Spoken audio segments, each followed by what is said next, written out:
गुप्तकालीन संक लिपि में लिखे लेख मिले हैं। बताओ, उत्तर गुप्तकालीन संक लिपि में लिखे लेख हमें कहां से प्राप्त हुए हैं? ओजियाना, गिलुंड, बेराट और आहड़। देखो मैं बात करूं, ओजियाना राजस्थान के भीलवाड़ा जिले में। कौन से जिले में? राजस्थान के भीलवाड़ा जिले में। यहां से हमें गाय व बैल की मृण मूर्तियां प्राप्त हुई थी और यहां पर उत्खनन किया था पीआर मीणा और आलोक त्रिपाठी ने। फिर मैं बात करूं गिलुंड, तो गिलुंड राजस्थान के राजसमंद जिले में बनास नदी के किनारे है। यहां पर उत्खनन 2 टिल्लों का किया गया था जिनको स्थानीय भाषा में मोडिया मंगरी कहा जाता है। और गिलुंड में उत्खनन करता थे ब्रिजवासी लाल, ग्रेगरी पौशल और वीआर सिंधे। फिर हम बात करें, बेराट जयपुर जिले में है, बाणगंगा नदी के किनारे, और आहड़ राजस्थान के उदयपुर जिले में है। तो हमें जो संक लिपि के साक्ष्य मिले हैं वो कहां से मिले हैं? बेराट से। बेराट में 1936 के आसपास, कौन से साल में? 1936 के आसपास दयाराम साहनी ने उत्खनन किया था। किसने? दयाराम साहनी ने उत्खनन किया था। और दयाराम साहनी को यहां से संक लिपि और शैल चित्र के अवशेष मिले। किसके? संक लिपि और शैल चित्र के अवशेष मिले। दयाराम साहनी के अलावा यहां पर 2 लोगों ने उत्खनन और किया था। एक का नाम था कैलाशनाथ दीक्षित और एक का नाम था नीलरत्न बैनर्जी। क्या नाम था? नीलरत्न बैनर्जी।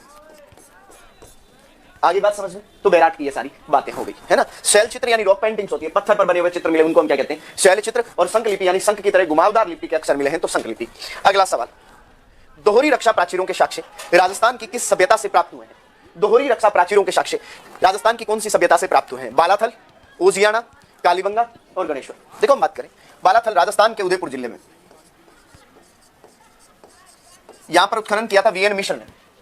यहां से हमें 11 कमरों का विशाल भवन मिला, 5 प्रकार के मृदभांड मिले, नलकूप के साक्ष्य मिले थे। ओजियाना अभी मैंने बताया था राजस्थान के भीलवाड़ा जिले में है ओजियाना।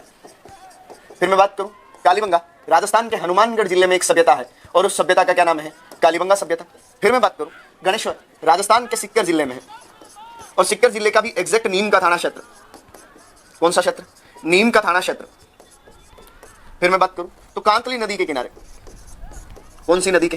कांतली नदी के किनारे गणेश्वर सभ्यता है। इस गणेश्वर सभ्यता को पुरातत्व का पुष्कर कहते हैं। क्या कहते हैं? पुरातत्व का पुष्कर कहते हैं। इसको ताम्रयुगीन सभ्यताओं की जननी कहते हैं।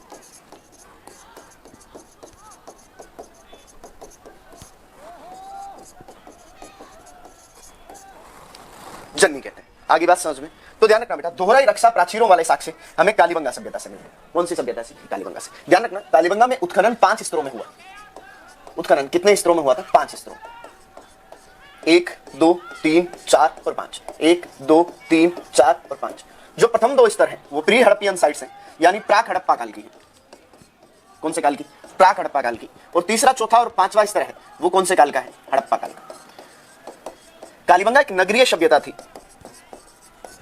और 5 स्तरों से ही हमें जो नगर मिले हैं वो 4 दीवारी से या दोहरी रक्षा प्राचीरों से या परकोटे से घिरे हुए थे, है ना। हड़प्पा काल के नगर 2 भागों में विभाजित थे, जबकि प्राक हड़प्पा काल के नगर भी दोहरी रक्षा प्राचीरों से या परकोटे से घिरे हुए थे। Is it clear? अगला सवाल, नीचे 2 कथन दिए गए हैं।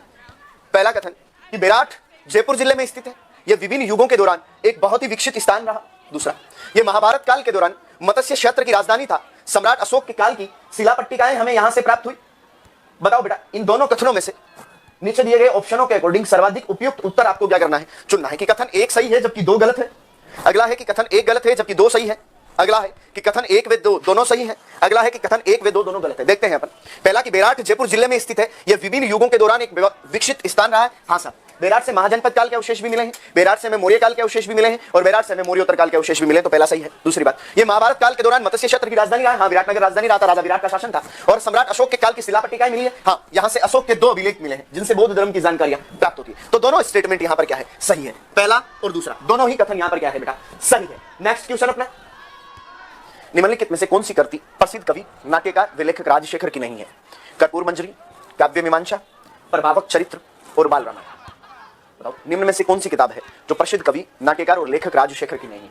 हम बात करें राजशेखर की, तो राजशेखर के बारे में पहली बात तो ये ध्यान रखना कि प्रतिहार शासक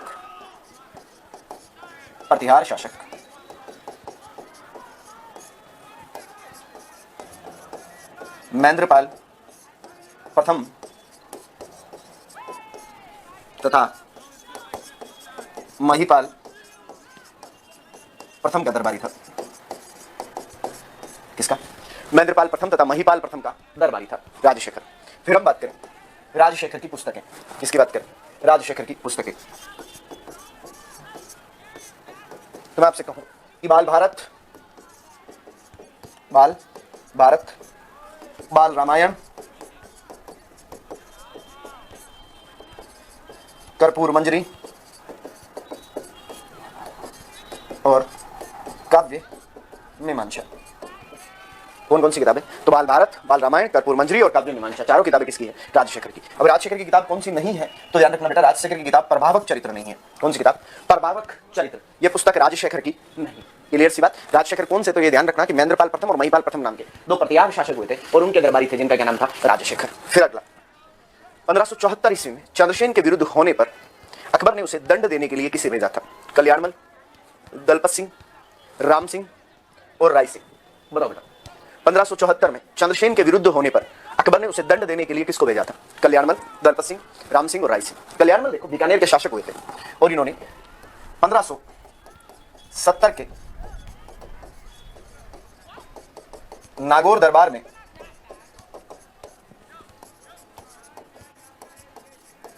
अकबर की अधीनता स्वीकार कर ली थी। नागौर दरबार में अकबर की क्या कर ली थी? अधीनता स्वीकार कर ली थी। और इनके साथ इस समय इनके दो पुत्र भी थे, एक बेटे का नाम था राय सिंह और एक बेटे का नाम था पृथ्वीराज। तो मुगल अधीनता या अकबर की अधीनता स्वीकार करने वाला पहला राठौड़ शासक बने थे बीकानेर के कल्याणमल। फिर हम बात करें, ऑप्शन में दलपत सिंह दिया हुआ है। दलपत सिंह जो था वो राय सिंह का विद्रोही पुत्र था। राय सिंह का विद्रोही पुत्र था। राय सिंह के मरने के बाद दलपत सिंह यहां पर राजा बना था कुछ महीनों के लिए, लेकिन बाद में जहांगीर ने दलपत सिंह को हटा दिया था और बटनेर दुर्ग में दलपत सिंह और उसकी रानियों के क्या बने हुए? स्मारक बने हुए हैं। राम सिंह, तो राम सिंह चंद्रसेन का बड़ा भाई था।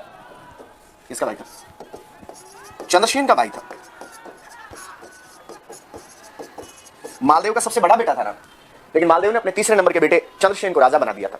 जब चंद्रसेन यहां पर राजा बना था तो उस समय राम को गुंदोज की जागीर दे दी गई थी, लेकिन जब नाडोल के युद्ध में राम चंद्रसेन से हार जाता है तो ऐसे में फिर राम अकबर की शरण में चला गया था। किसकी शरण में? अकबर की शरण में। राय सिंह जी, तो राय सिंह जी को अकबर ने चंद्रसेन के खिलाफ भेजा था। किसको? राय सिंह जी को। राय सिंह जी को 1572 से 1574 तक जोधपुर का प्रशासक बनाया गया था।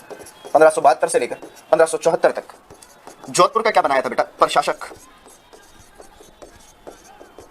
जोधपुर का क्या बनाया गया था? प्रशासक। ये जब चंद्रसेन के विरुद्ध गए थे तो इन्होंने बादराजोन पर अटैक किया था, इन्होंने सोजत पर अटैक किया था, इन्होंने चंद्रसेन के विरुद्ध सिवाना पर अटैक किया था।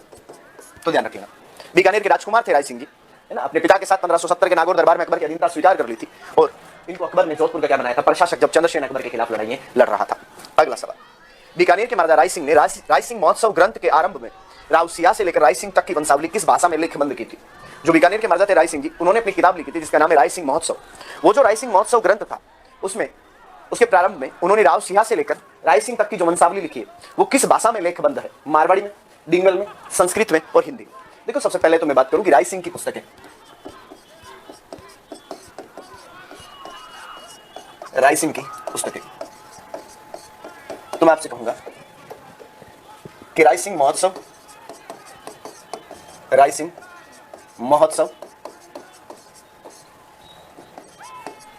वैद्यक वंशावली, बाल बोधिनी, ज्योतिष रत्नमाला,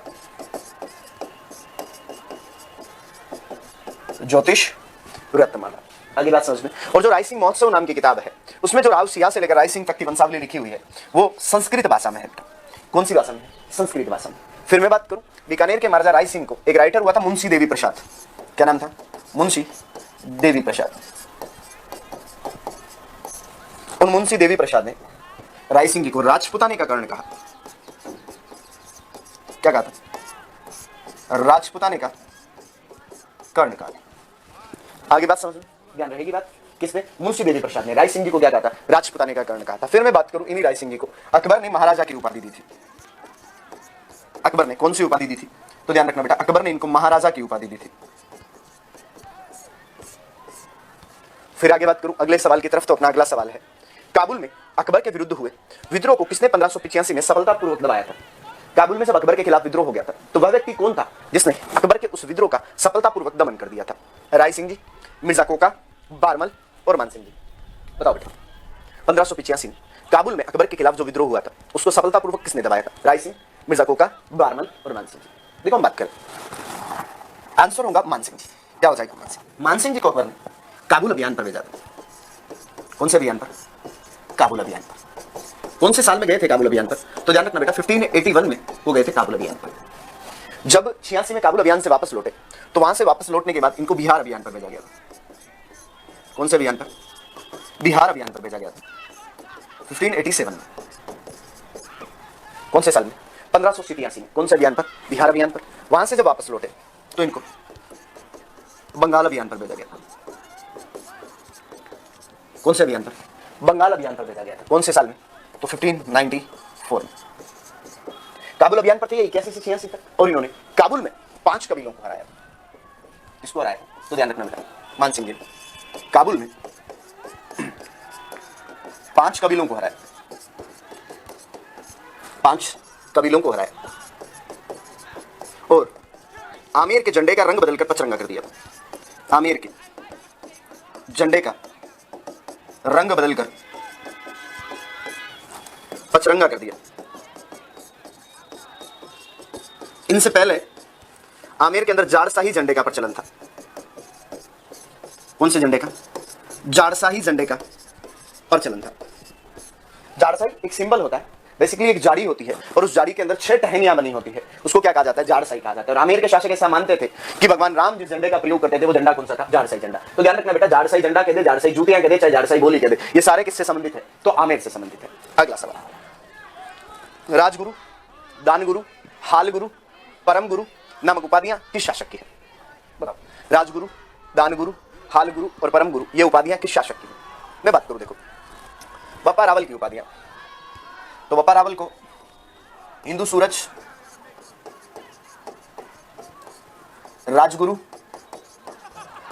और चकवे ये तीनों उपाधियां किसकी हैं? तो ध्यान रखना बेटा, बप्पा रावल की। फिर मैं बात करूं राणा सांगा की। तो राणा सांगा को हिंदू पथ और सैनिकों का भग्नावशेष, और क्या कहा गया? सैनिकों का भग्नावशेष, क्योंकि उनके शरीर पर 80 घाव थे। कितने घाव थे? 80 घाव थे। फिर मैं बात करूं हमीर की। तो हमीर को कहा जाता है मेवाड़ का उद्धारक, विषम घाटी पंचानन, विषम घाटी पंचानन, प्रबल हिंदू और वीर राजा। ये उपाधियां किसकी होगी? हमीर की। अब हम बात करें कुंभा की उपाधियां।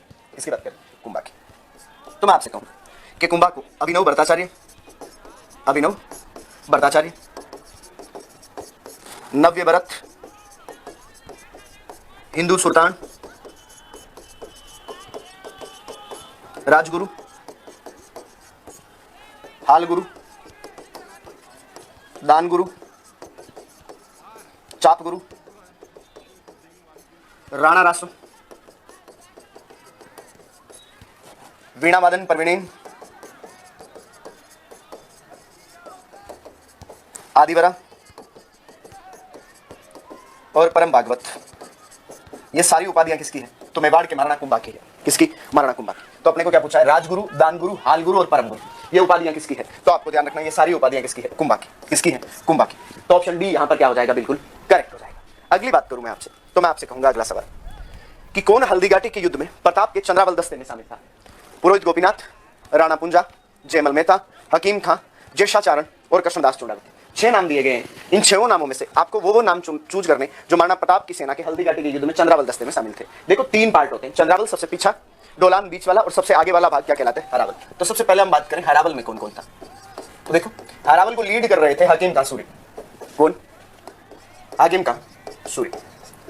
हरावल का नेतृत्व भी कौन कर रहे थे? हकीम खां सूरी। फिर मैं आपसे बात करूं तो जालामान,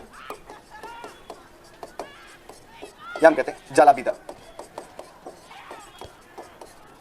फिर मैं आपसे कहूं राम सिंह राठौड़,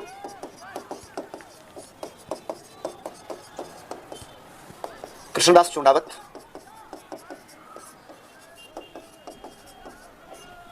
फिर मैं आपसे कहूं मानसिंह सोनगरा, मानसिंह सोनगरा। फिर मैं आपसे कहूं रामसा तंवर। फिर हम बात करें कि प्रताप के डोलान में, यानी बीच में सेंटर में कौन कौन था? तो डोलान में स्वयं थे महाराणा प्रताप, साथ में कहते भामाशाह भी थे, एक उनका भाई था ताराचंद, और स्वयं थे महाराणा प्रताप। फिर आगे बात करूं तो मैं आपसे कहूं कि चंद्रावल दस्ते में, यानी सबसे पीछे वाला वाक्य कहलाता है चंद्रावल, तो चंद्रावल दस्ते में कौन कौन था? तो चंद्रावल को लीड कर रहे थे राणा पूंजा भील। कौन? राणा पूंजा भील। फिर जयमल मेहता, जैसाचारण और पुरोहित गोपीनाथ। जो राणा पूंजा भील है उनको प्रताप ने राणा की उपाधि दी थी, इन्हें मेवाड़ के सिक्कों पर अंकित करवाया गया था, और ये चंद्रावल दस्ते का नेतृत्व भी कर रहे थे, और इनको मेवाड़ के सिक्कों पर अंकित करवाया था। सिक्कों पर क्या करवाया गया था? अंकित, और उनको महाराणा प्रताप ने ही राणा की उपाधि दी थी। किसकी? राणा की, है ना। फिर ध्यान रखना, हरावल को लीड कौन कर रहे थे? हकीम का सूरी हरावल को क्या कर रहे थे? लीड कर रहे थे। जब महाराणा प्रताप घायल हो गए थे तो ऐसे में हल्दीघाटी के युद्ध के मैदान में सेना का नेतृत्व किसने किया था? झालामान या झालाबीरान, है ना। फिर ध्यान रखना, रामसा तंवर के साथ उनके 3 बेटे आए थे, सालिवान सिंह, भवानी सिंह और प्रताप सिंह। तीनों ही हल्दीघाटी के युद्ध में वीर गति को प्राप्त हुए थे, भवानी सिंह और प्रताप सिंह। चलो बात करते हैं कौन कौन था। तो पुरोहित गोपीनाथ थे, राणा पूंजा थे, जयमल मेहता थे, हकीम का सूरी नहीं थे, जैसाचारण थे, कृष्णदास चुंडावत नहीं थे, हरावल में थे। तो 2 हरावल में थे, हकीम का सूरी और कृष्णदास चुंडावत और हकीम का सूरी। बचे कौन? तो 1, 2, 3 और 5। 1, 2, 3 और 5। तो ऑप्शन कौन सा करेक्ट हो रहा है अपने यहाँ पर? डी करेक्ट हो जाएगा। 1, 2, 3 और 5 बिल्कुल सही जवाब हो जाएंगे। अगला सवाल, 16, 32 और गोल का संबंध किससे? 16, 32 और गोल का संबंध किससे? बीकानेर राज्य में सामंतों की श्रेणियां, उदयपुर राज्य में सामंतों की श्रेणियां, मेवाड़ राज्य में सामंतों की श्रेणियां और मारवाड़ राज्य में सामंतों की श्रेणियां। बताओ बेटा, 16, 32 और गोल का संबंध किससे है? तो मैं बात करूं 16, 32 और गोल का संबंध, तो ये मेवाड़ में सामंतों की श्रेणियां हैं। मेवाड़ में किसकी? सामंतों की श्रेणियां हैं। कहते हैं ना 16 प्रथम श्रेणी ठिकाने थे। कितने प्रथम श्रेणी ठिकाने थे? कितने? 16। कहते हैं कि तरण जाला, तरण पूर्विया, चोंडावत, बड़सार, 2 सक्कावत, 2 राठौड़, 1 सारंगदेव, 1 पवार, है ना, कि टोटल 16 प्रथम श्रेणी ठिकाने थे। तो ये सामंतों की श्रेणियां हैं, 16, 32 और गोल। कौन से रियासत की? तो मेवाड़ रियासत के सामंतों की क्या है? श्रेणियां। अगला सवाल, निम्नलिखित में से 1857 की क्रांति के दौरान कौन से युद्ध में जोधपुर का पॉलिटिकल एजेंट मैकमेशन मारा गया था? बताओ बेटा, 1857 की क्रांति के दौरान कौन सा युद्ध हुआ था जिसमें जोधपुर का पॉलिटिकल एजेंट मैकमेशन मारा गया था? नसीराबाद में, नीमच में, कोठारिया में या चेलावास में? तो हम बात करें, देखो एक युद्ध हुआ था जिसका नाम था चेलावास का युद्ध। कौन सा युद्ध? चेलावास का युद्ध। कितनी तारीख को? तो 18 सितंबर 1857 को। 18 सितंबर 1857 को। किस किस के? तो ध्यान रखना, इस युद्ध का एक और नाम है काले गोरों का युद्ध। इसको क्या कहते हैं? काले गोरों का युद्ध। उसका कारण है कि एक तरफ से अंग्रेज लड़े थे और एक तरफ से भारतीय लड़े थे, तो ये युद्ध क्या कहलाता था? काले गोरों का युद्ध। कौन कौन लड़ा? तो अंग्रेजों की तरफ से राजस्थान का एजीजी आया था जिसका नाम था जॉर्ज पैट्रिक लॉरेंस। क्या नाम था? जॉर्ज पैट्रिक लॉरेंस राजस्थान का एजीजी था। साथ में जोधपुर का पॉलिटिकल एजेंट गया था जिसका नाम था मैकमेशन। क्या नाम था? मैकमेशन। और सामने लड़े थे कौन? तो कुशाल सिंह चापावत। कौन लड़े थे? कुशाल सिंह चापावत। और ये जो युद्ध हुआ था इसमें कुशाल सिंह चापावत की क्या हो गई थी? जीत हो गई थी। मैकमेशन का सर काटकर अहुआ के किले पर टांग दिया था और इन लोगों ने गीत गाए थे कि ढोल बाजे छंग बाजे भेड़ो बाजे बांकियो, मैकमेसन रो मातो बार ने अवा माते टांकियो। कौन से गीत गाए थे? कि ढोल बाजे छंग बाजे भेड़ो बाजे बांकियो और मैकमेसन रो मातो बार ने अवा माते टांकियो। तो 1857 की क्रांति में जोधपुर का पॉलिटिकल एजेंट मैकमेशन कौन से युद्ध में मारा गया था? तो ध्यान रखना बेटा, चेलावास के युद्ध में उसकी क्या हो गई थी? मृत्यु। कितनी तारीख को? तो 18 सितंबर 1857। अगली बात करें, राजस्थान के राजाओं में वह कौन सा शासक था जो अपनी सेना के साथ 1857 के संग्राम की सहायता हेतु राज्य से बाहर गया था? यानी राजस्थान के राजाओं में वह कौन सा राजा था जो अंग्रेजों की सहायता करने के लिए अपनी सेना लेकर रियासत से बाहर चला गया था, अपने राज्य से बाहर चला गया था? जयपुर, जोधपुर, उदयपुर और बीकानेर। पहले तो हम बात करें यहाँ के राजा कौन थे। देखो 1857 की क्रांति के समय जयपुर के राजा थे बेटा जिनका नाम था राम सिंह सेठ। कौन थे? राम सिंह सेठ। फिर मैं बात करूं जोधपुर के राजा, तो जोधपुर के राजा थे तक सिंह। कौन थे? तक सिंह जी। फिर मैं आपसे बात करूं उदयपुर, तो उदयपुर के महाराणा थे स्वरूप सिंह जी। कौन थे? मेवाड़ महाराणा स्वरूप सिंह जी कहाँ के राजा थे? उदयपुर के। और बीकानेर के राजा कौन थे? तो ध्यान रखना, सरदार सिंह। कौन थे? सरदार सिंह। तो अपनी रियासत से बाहर जाने वाला राजा कौन था? तो वो थे बीकानेर के सरदार सिंह। कौन थे? बीकानेर के सरदार सिंह। फिर हम बात करें सरदार सिंह जी के बारे में, तो इन्होंने पहली बात तो अपनी रियासत से बाहर जाकर क्रांति का दमन किया, तो फिर अंग्रेज बड़े राजी हुए और अंग्रेजों ने इन्हें टिब्बी परगने के 41 गांव इनाम में दिए। ध्यान रखना, अंग्रेजों ने इन्हें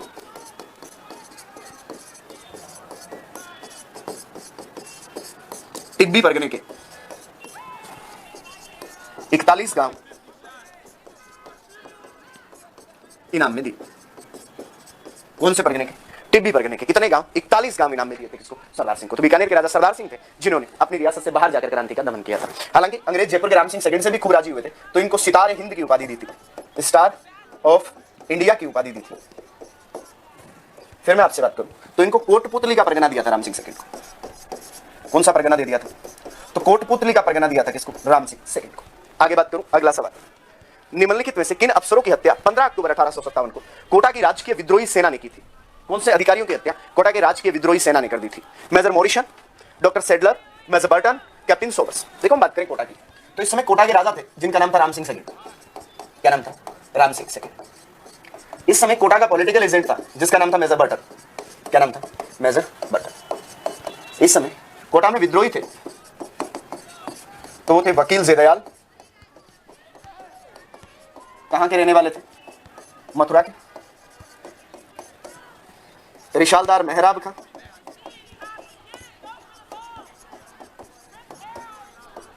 कहां के? करौली के। रतनलाल और जियालाल। आगे बात समझ में। फिर मैं आपसे बात करूं तो मैं आपसे कहूंगा कि कोटा में विद्रोह तो 15 अक्टूबर 1857 को होता, आप सबको पता है। अब कोटा में मारा कौन कौन गया था? तो कोटा में मेजर बर्टन, उसके दो बेटे थे, एक का नाम था फ्रैंक और एक का नाम था ऑर्थर। दो डॉक्टर थे, एक का नाम था डॉक्टर सेल्डन, इसको सेडलर भी कहते हैं, और एक का डॉक्टर क्वांटम। अब कौन कौन मारा गया उसकी बात करें तो मॉरिसन नहीं था, क्योंकि मॉरिसन भरतपुर का पॉलिटिकल एजेंट था और भरतपुर में जब क्रांति भड़की थी तो भरतपुर के राजा ने इनको रियासत से बाहर भेज दिया था। बस इतनी सी बात है। अच्छा, डॉक्टर सेडलर हाँ कोटा में थे, मेजर बर्टन हाँ कोटा में थे, सोवर्स मेवाड़ का पॉलिटिकल एजेंट था। तो क्या हो जाएगा? 2 व 3, तो ऑप्शन यहां पर क्या होगा? बी होगा। ऑप्शन क्या हो जाएगा? बी हो जाएगा। 2 और 3 यहां पर बिल्कुल क्या हो जाएगा? सही हो जाएगा। अगला सवाल, भारत छोड़ो आंदोलन के संचालन हेतु आजाद मोर्चा का गठन किसने किया था? विजय सिंह पथिक, दीनदयाल, मुंशी दीनानाथ और बाबा हरिश्चंद्र। बताओ बेटा, भारत छोड़ो आंदोलन को चलाने के लिए आजाद मोर्चा का गठन किसने किया था? देखो मैं बात करूं, जयपुर रियासत में एक समझौता हुआ था और उस समझौते का नाम है जेंटलमैन एग्रीमेंट। क्या नाम है? जेंटलमैन एग्रीमेंट, या हम जेंटलमैन समझौता कहते हैं। कितनी तारीख? तो 17 सितंबर 1942 को। किस किस के मध्य? तो ध्यान रखो, हीरालाल शास्त्री जो इस समय जयपुर प्रजामंडल के अध्यक्ष थे, और मिर्जा इस्माइल जो उस समय जयपुर रियासत के दीवान थे। मिर्जा इस्माइल है ना? कौन कौन? तो हीरालाल शास्त्री। कौन है? तो ध्यान रखना, जयपुर प्रजामंडल के क्या है? अध्यक्ष है इस समय। कौन? हीरालाल शास्त्री। और मिर्जा इस्माइल कौन है? तो जयपुर के दीवान है। जब रियासत और क्रांतिकारियों के बीच में समझौता हुआ तो यह निर्णय लिया गया कि जयपुर प्रजामंडल भारत छोड़ो आंदोलन के अंदर पार्टिसिपेट नहीं करेगा। लेकिन कुछ कार्यकर्ता थे, उन्होंने कहा हम तो भाग लेंगे, तो उन्होंने अलग से एक संगठन बना दिया, आजाद मोर्चा। कौन सा संगठन? आजाद मोर्चा। कौन से साल? तो 1942 में इस आजाद मोर्चा का इन्होंने यहां पर क्या कह दिया। कौन कौन लोग थे? तो हम बात करें, बाबा हरिश्चंद्र,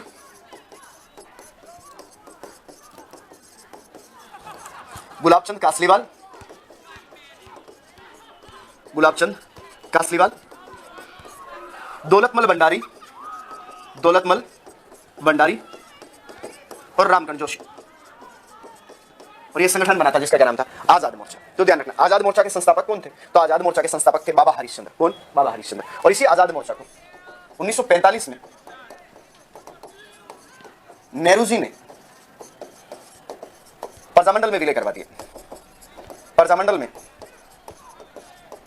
विलय करवा दिया। तो आजाद मोर्चा ने अपना विलय किसमें कर लिया था? प्रजामंडल में क्या कर लिया था? विलय कर लिया था। क्लियर बात? अगला सवाल, मेवाड़ प्रजामंडल के प्रमुख नेता जिन्हें भारत छोड़ो आंदोलन के दौरान 21 अगस्त 1942 को गिरफ्तार कर लिया गया था, वह थे माणिक्यलाल वर्मा, बलवंत सिंह मेहता, चिरंजीलाल मिश्र और मोहनलाल सुखाड़िया। देखो मैं बात करूंगा आपसे, तो मैं आपसे कहूंगा कि भारत छोड़ो आंदोलन के दौरान माणिक्यलाल वर्मा बॉम्बे क्षेत्र में गए हुए थे। वहां से वापस लौटे थे 20 अगस्त को। कितनी तारीख को? 20 अगस्त को। जब लौटे थे तो उन्होंने रियासत को 24 घंटे का अल्टीमेटम दे दिया।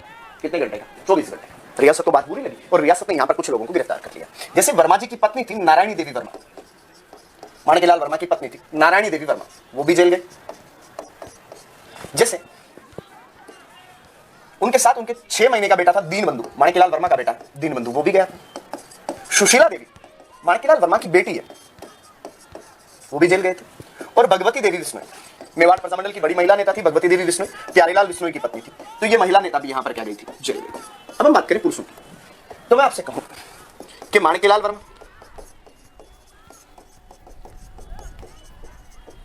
बूरेलाल भैया, बलवंत सिंह मेहता,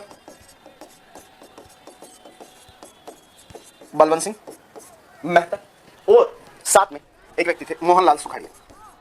कौन थे? मोहनलाल सुखाड़िया। ये सारे लोग भारत छोड़ो आंदोलन के दौरान जल गए थे। ध्यान रखना, घटना और हुई थी मेवाड़ में। शिवचरण माथुर करके एक व्यक्ति थे जो आगे चलकर राजस्थान के सीएम बने थे, माणिकलाल वर्मा के दामाद थे, सुशीला देवी के पति थे। उन्होंने कोटा से गुना के मध्य स्थित एक रेलवे पुल को बम से उड़ा दिया था, तो वो भी थे, है ना। अब चलो बात करते हैं कौन कौन। तो वर्मा जी थे, बलवंत सिंह मेहता थे, मोहनलाल सुखाड़िया थे। चिरंजीलाल मिश्र नहीं थे, क्योंकि चिरंजीलाल मिश्र जयपुर प्रजामंडल के कार्यकर्ता थे। कौन से प्रजामंडल के? जयपुर प्रजामंडल के। जब जमनालाल बजाज ने पुनर्गठन किया था उस समय जयपुर प्रजामंडल के अध्यक्ष बने थे कौन? चिरंजीलाल मिश्र। तो 1, 2 और 4, 1, 2 और 4, तो ऐसे में ऑप्शन 1 यहां पर बिल्कुल फिट हो जाएगा। 1, 2 और 4 यहां पर बिल्कुल सही उत्तर हो जाएंगे। अगला, कन्हैयालाल मित्तल, मांगीलाल भव्य व मकबूल आलम किस राज्य के प्रजामंडल से संबंधित थे? बताओ। कन्हैयालाल मित्तल, मांगीलाल भव्य तथा मकबूल आलम किस प्रजामंडल से संबंधित थे? झालावाड़, कोटा, सिरोही और अलवर। बताओ बेटा। देखो बात करें अलवर की, तो अलवर में थे पंडित हरिनारायण शर्मा और साथ में एक व्यक्ति थे कुंज बिहारी लाल मोदी। कौन थे? कुंज बिहारी लाल मोदी। ठीक है सर। फिर मैं बात करूं कोटा की, तो कोटा में थे पंडित नेनुराम शर्मा, अबीन हरि और तनसुख लाल मित्तल। कौन थे? तनसुख लाल मित्तल।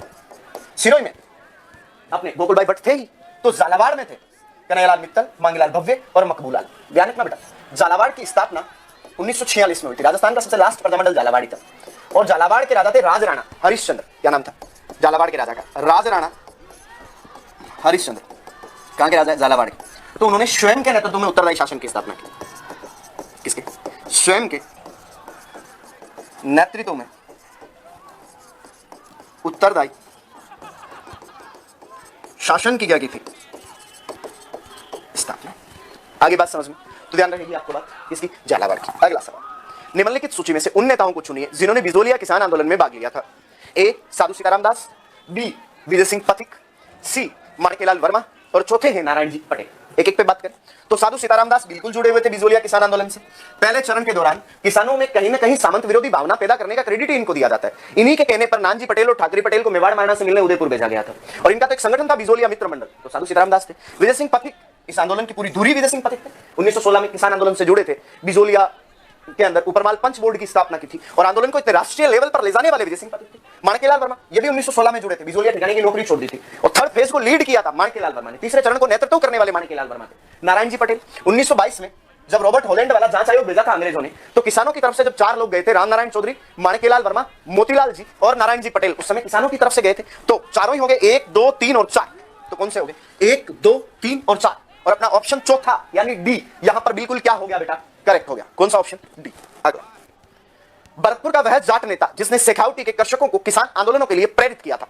चंद्रभान, घासीराम, मूलाराम और देशराज। याद करो, मैं पहले बता चुका हूं तुम्हें। भरतपुर का वह जाट नेता जिसने शेखावटी के किसानों को किसान आंदोलन के लिए प्रेरित किया, तो वो थे ठाकुर देशराज। कौन? ठाकुर देशराज। जब रामनारायण चौधरी पर इधर रोक लग गई थी तो ठाकुर देशराज आए थे और इन्होंने 1931 में यहां पर आते ही 1931 में जुड़े थे और आते ही इन्होंने जाट क्षत्रिय महासभा की स्थापना कर दी थी।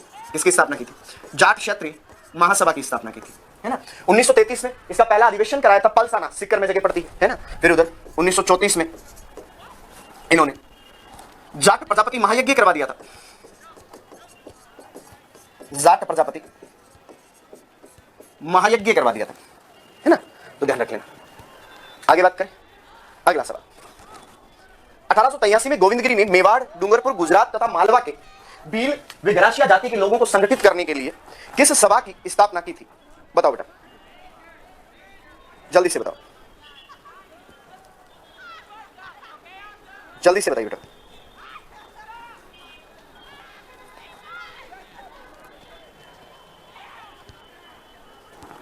जल्दी से बताओ। तो बात करें 1883 में गोविंदगिरी में जिस संस्था की स्थापना की थी उसका नाम था संप सभा। क्या नाम था? संप सभा। तो इन्होंने संप सभा नामक संस्था की क्या की थी बेटा? स्थापना की थी। कौन से साल में? 1883 में। किसने? गोविंदगिरी ने। फिर ध्यान रखना बेटा, गोविंदगिरी ने 1911 में भगत पंथ की भी स्थापना की थी। किसकी? भगत पंथ की क्या की थी? स्थापना की थी। किसने? गोविंदगिरी। आगे बात समझ ली।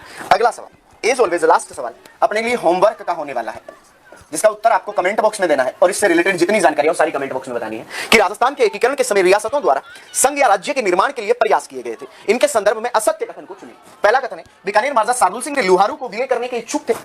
कोटा महाराव भीम सिंह ने हाड़ौती संघ के निर्माण के प्रयास किए थे। डूंगरपुर के महाराव लक्ष्मण सिंह ने वागड़ राज्य के निर्माण के प्रयास किए थे और जयपुर के शासक ने संघ बनाने का कोई प्रयास नहीं किया था। तो आपको कमेंट बॉक्स में इसका जवाब देना है। अगर आपको क्लास अच्छी लगी हो तो वीडियो को लाइक कीजिएगा, कमेंट बॉक्स में अपनी राय जरूर दीजिएगा। आप सभी को ढेर सारा प्यार, आपके माता पिता को मेरी तरफ से प्रणाम। सभी को गुड नाइट, शुभरात्रि। Thank you so much from my side.